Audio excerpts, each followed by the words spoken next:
YouTube TV doesn't have a traditional Mark as Watched button like some streaming platforms, but there is a clean workaround that achieves the same result. Whether you want to organize your DVR or remove shows from your Continue Watching row, here's how to do it quickly and effectively. Start by going to your library and finding the show, movie, or episode you want to mark as completed. Open the title, and instead of looking for a Watched checkbox, choose Remove from Library.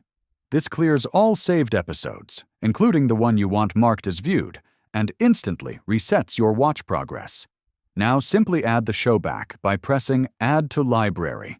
YouTube TV reloads the series without marking older episodes as unwatched. The Continue Watching row also resets, cleaning up your interface. If you prefer not to remove the whole series, you can manually fast-forward an episode to the final seconds. Once the video reaches the end, YouTube TV automatically flags it as watched and removes it from Continue Watching. For movies or one-time recordings, removing and re-adding works the same way. It clears the watch history and organizes your library instantly. These simple steps make it easy to keep your YouTube TV library clean, accurate, and personalized without waiting for a built-in Mark as Watched feature.